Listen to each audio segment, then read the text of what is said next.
Quels sont les blocages du chaser pour arriver à la réunion? Bonjour à toutes, bonjour à tous, je suis Perle, votre médium énergéticienne. Ouais, capsule spécifique flamme jumelle, bien sûr dédiée également aux âmes sœurs sacrées. Capsule donc relative aux relations sacrées dans leur globalité. Je souhaitais faire un point avec vous sur donc les blocages aux différents endroits du parcours, hein, bien sûr, qui empêchent d'arriver à la réunion du côté du chaser. Maintenant, il faut être conscient, bien évidemment, consciente, que les blocages font partie du parcours. Alors encore une fois, chaser ou féminin sacré, bien évidemment, pour les âmes sœurs sacrées, ça va être féminin sacré, donc dans les couples sacrés, celui ou celle des deux qui travaille la blessure et sur la blessure d'abandon, humiliation, trahison, injustice. Alors, quels vont être donc ces blocages? On va y venir dans 2 secondes. N'hésitez pas à vous abonner, à partager cette vidéo, ça peut aider d'autres personnes, à me mettre un pouce vers le haut, ça boostera la chaîne et ça me fera plaisir. Si vous souhaitez me joindre pour une consultation privée, juste en dessous, dans le descriptif, vous avez un lien. Les blocages, donc, spécifiques au chaser ou féminin sacré vont être des blocages tout au long du parcours qui vont faire évoluer, bien sûr, le féminin sacré ou chaser au fur et à mesure en levant les blocages. Mais en levant un blocage, il y en a un autre qui arrive. Bon, c'est pas ad vitam aeternam, hein. Au bout d'un moment, il n'y a plus de blocage à lever, bien évidemment. Je vous le dis en souriant, mais bien évidemment. Mais gros blocages dès le début de la relation. D'ailleurs, la capsule qui suivra sera le pendant de celle-ci, c'est-à-dire les blocages du runner, hein, qui vont bloquer le runner ou masculin sacré pour parvenir à l'union, à la réunion définitive après travail des blessures, bien évidemment. Mais ce premier blocage du côté du chaser va être le même du côté du runner, même si à travailler différemment. C'est l'espoir d'engager la réunion. Le chaser va, pendant longtemps sur le parcours, espérer l'engagement à son runner. Et un bon nombre de chasers et de runners engagent même la vie commune un certain temps, assez rapidement après la reconnexion. Bien sûr, ça ne fait pas de ces couples des couples qui ont travaillé sur eux, et j'aurais tendance même à dire que durant cette réunion avant travail des blessures, bien, il n'y a pas de stabilité et de stabilisation possible du couple. Quand bien même un certain pourcentage de ces réunions précoces dans les relations sacrées vont aboutir à des naissances d'enfants, à des constructions familiales, eh bien, il y aura des constructions derrière à un moment donné, puisque les blessures ne sont pas travaillées. Et donc, pendant longtemps, du côté du chaser, plus ou moins longtemps, mais quand on observe quand même un couple flamme jumelle, âme sœur sacrée, grosso modo, c'est pareil, hein, même si c'est légèrement un chouïa plus soft. Quand on observe un couple flamme jumelle, eh bien, l'espoir de la réunion va être ancré en le chaser pendant plusieurs années. Dès la reconnexion, alors bien sûr ça dépend à quel âge on reconnecte. Quand on reconnecte dans le bac à sable, bien sûr on n'en est pas là, mais ça va être quelque chose de récurrent. Quand le chaser prend conscience de l'amour qu'il a ou qu'elle a envers son autre runner, le chaser est dans une dépendance affective et n'espère qu'une chose, c'est l'engagement dans la vie commune.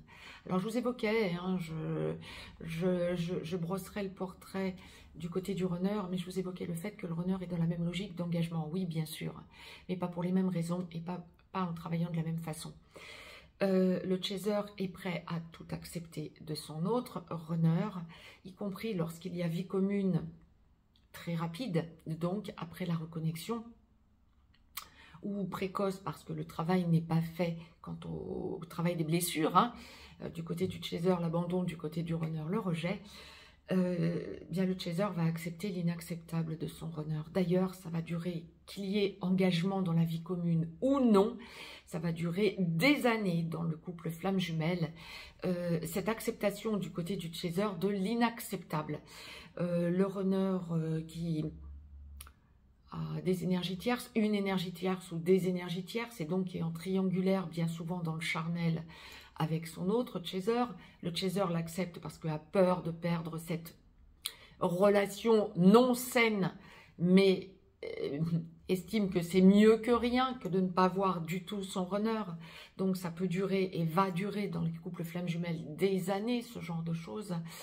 Ça va être quand on est dans la vie commune, voire quand on ne l'est pas et en contact régulier, voire sporadique entre chaser et runner.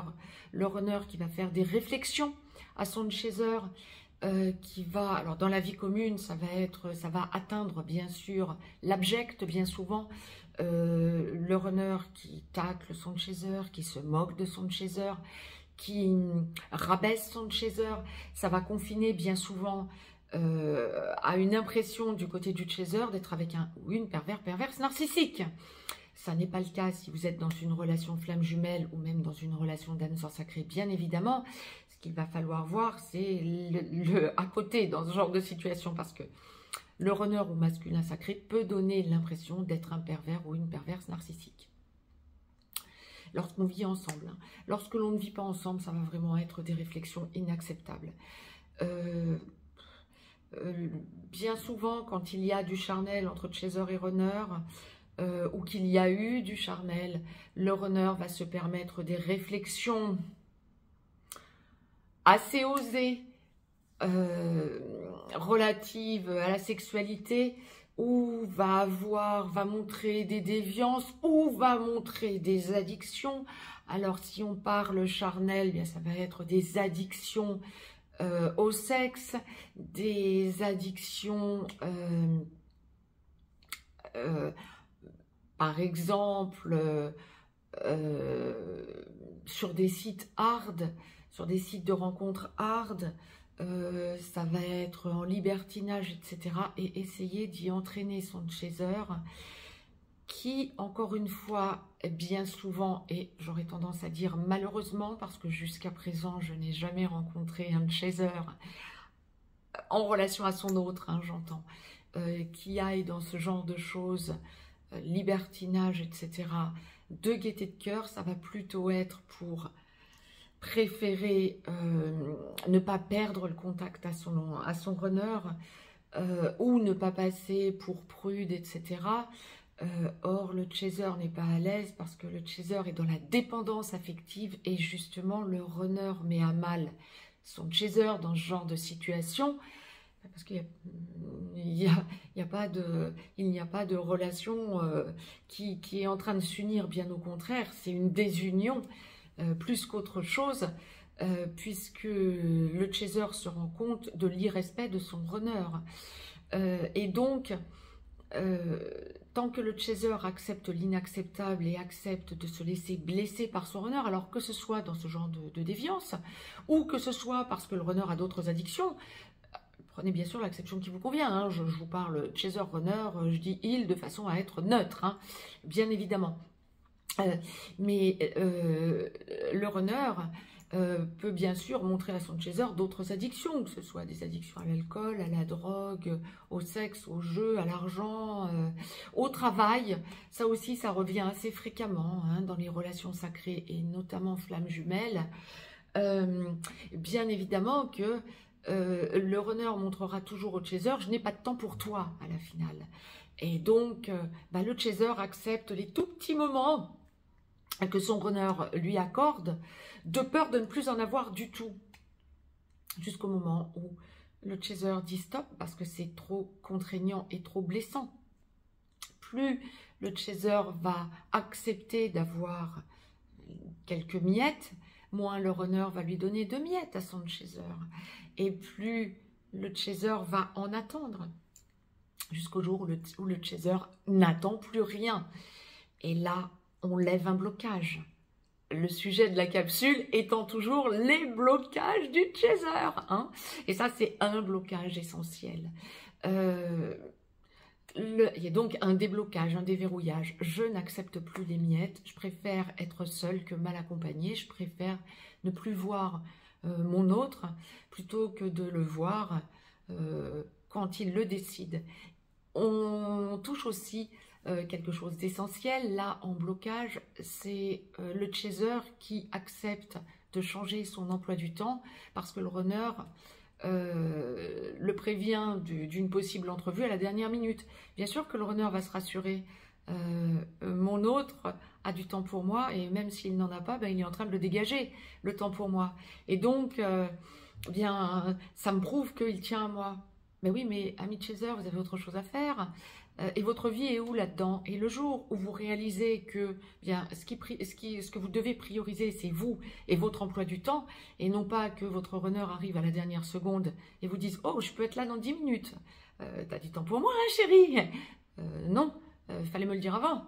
Moi, j'ai vraiment prévu autre chose et j'ai un emploi du temps chargé. Déjà, je n'attendais pas après toi. Ça fait 8 jours, 15 jours, 3 semaines, 1 mois, 3 mois, 6 mois que je n'ai aucune nouvelle de toi. Là, j'ai autre chose à faire. Fallait me prévenir à l'avance. À partir du moment où vous aurez le cran de vous dire ah, « je passe à côté d'une entrevue et je risque de ne pas voir mon autre pendant encore plus longtemps. » Ou je risque de le faire fuir et je vais le décevoir. Lorsque vous passez outre ce blocage, bien vous débloquez votre situation parce que vous finalisez de travailler tout ou partie de votre blessure d'abandon ou les résiduels à minima que vous en aviez encore.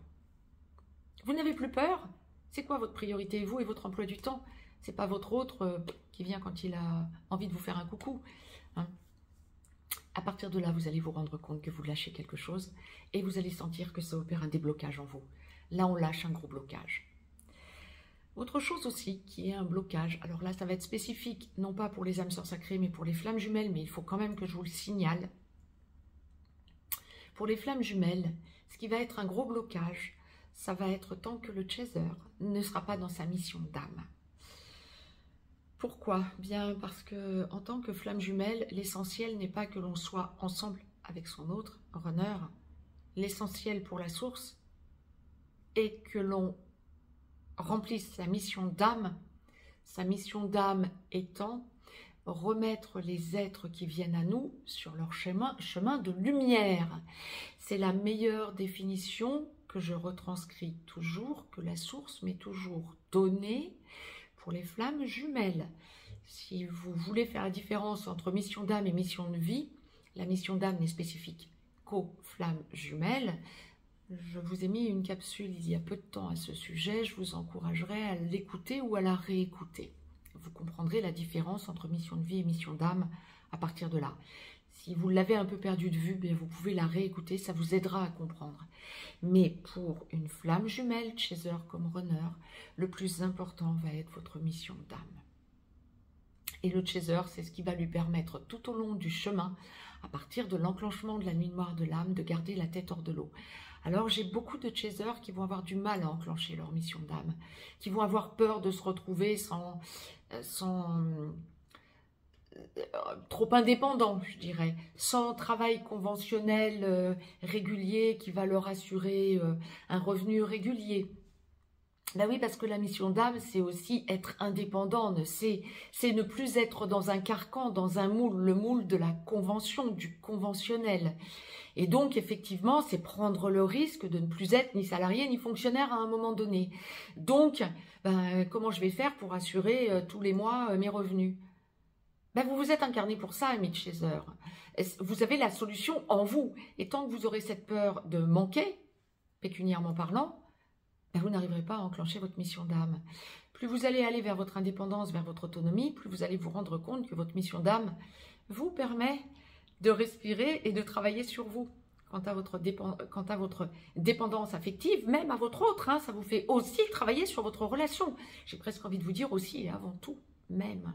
Et il faut être dans sa mission d'âme et en être conscient et quelque part avoir pris le risque de ne vivre que pour cette mission d'âme, ou en tout cas principalement et prioritairement pour cette mission d'âme, c'est-à-dire remettre sur leur chemin les êtres qui viennent à nous, sur leur chemin de lumière. Je parle règne végétal, règne animal, règne humain. On n'est pas tous dans le règne humain, hein.